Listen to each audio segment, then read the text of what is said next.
Today we celebrate the solemnity of the Annunciation. That's why in our gospel passage, we have the angel Gabriel appearing to Mary and telling Mary, "You will bear a son, the only begotten Son of God, and you will name him Jesus." And what was the response of Mary? The response of Mary was the famous fiat, "I am the handmaid of the Lord. Be it done unto me according to what you said, according to your word." Now, this incident is a powerful expression of Mary's willingness to accept God's intention, to say yes to God's plan, to say yes to God's call. And ang Annunciation po ay talaga namang tungkol sa bokasyon or vocation. And what is a vocation? I remember when I was in fourth year high school, a Camillian seminarian came to our school and gave a vocation message. At sabi nung seminarista na yon, what is a vocation? It comes from the word vocare, meaning to call, tawagin. No? And vocation basically has two essential elements, the call and the response. Ang pagtawag at ang pagtugon. At kitang-kita natin ito kay Maria. Tumawag ang Diyos, tinawag siya na maging nanay, at si Maria ay tumugon, "Be it done unto me according to what you said." Mary's yes to God's plan, Mary's yes to God's call, his obedient response to God's intention is a model for all of us. She reminds us that our vocation is not just about what we do, but about who we are called to be. Ang ating bokasyon ay hindi lamang tungkol sa kung anong ating gagawin, kundi kung saan tayo tinatawag para maging sino tayo. It is about responding to God's invitation, to God's call for all of us to participate in His plan of salvation, to participate in His plan. Tayo tinatawag para tumugon upang maging bahagi sa Kanyang magandang plano para sa sandaigdigan. Upang tayo maging bahagi sa Kanyang misyon para sa mundo. Ngayon ho ay 29th anniversary ko bilang pare.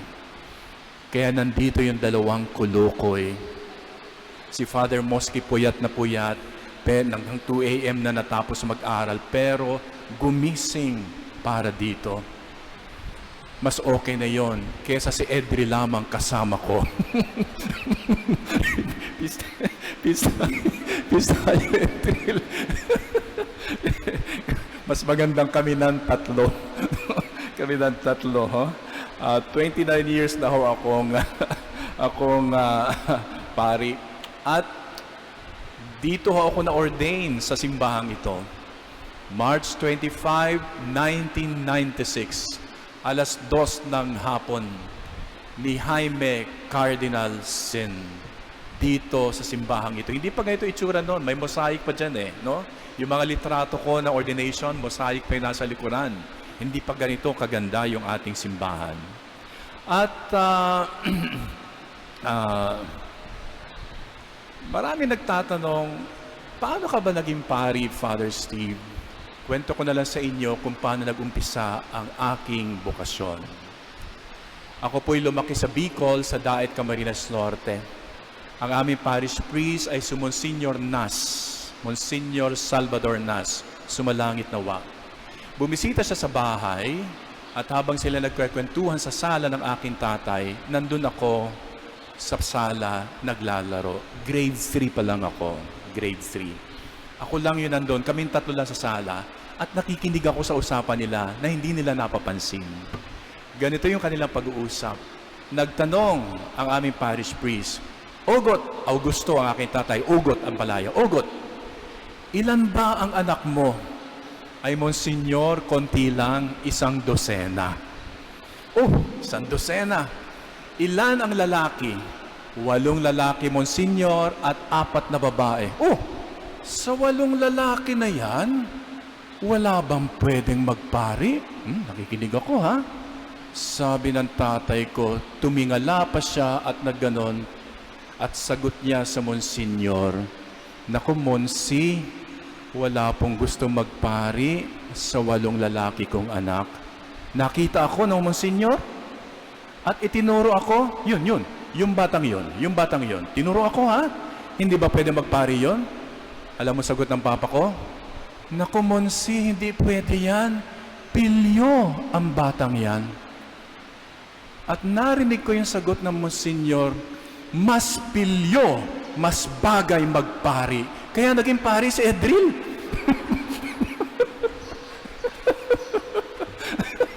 Dapat si Moski lang maging pari kasi hindi pilyo.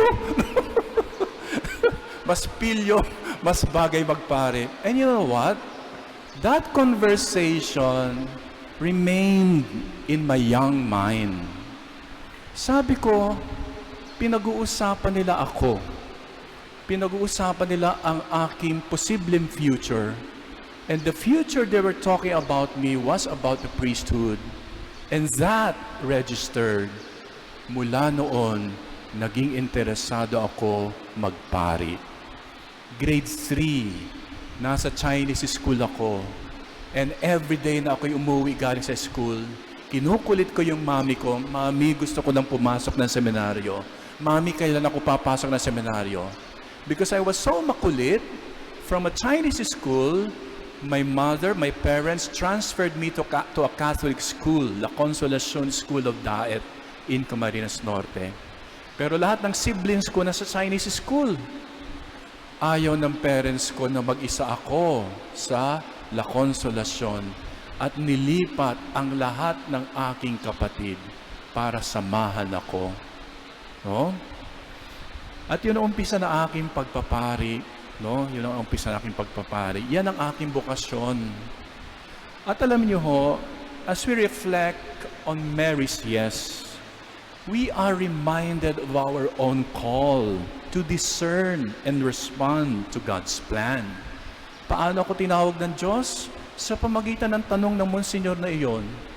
Alam niyo ho, tinanong ko yung tatay ko, kwento ko sa kanya kung paano nag-umpisa ang aking interes sa pagpapari. At kwento ko yung sagot niya na pilyo, mas bagay magpari, pilyo ako, hindi ako pwede magpari. Yung kanilang conversation, and you know what? Ang tatay ko, hindi niya maalala yung conversation na yon. Hindi niya maalala. Pero, nasa alaala ko yon. Yun ang dahilan ng aking interest sa pagpapari. Yung conversation na yon, ang ginamit ng Diyos para tawagin ako sa pagpapari. Na hindi siguro importante dun sa Monsignor tsaka sa Papa ko, pero for me, that was important because that is what God has used to call me to the priesthood. Kaya mapapansin niyo po pag may lumalapit sa akin mga bata after the Mass at nagbe-bless, o kaya nag-o-offer, tinatanong ko yan, anong pangalan mo? Michael po. O sige, mula ngayon, tatawagin kitang Father Michael. Baka lang mag-register at maging interesado sa pari.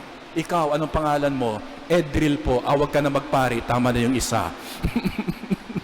Peace tayo ulit. so, vocation.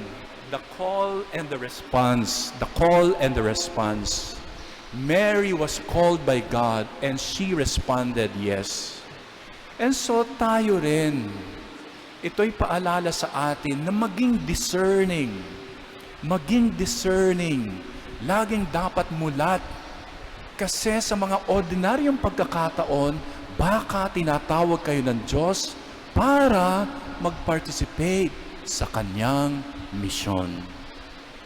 Si Christian, nabalitaan ko kagabi, siya na pala ngayon ang susunod na head ng FRC. Sa FRC, puro mga babae.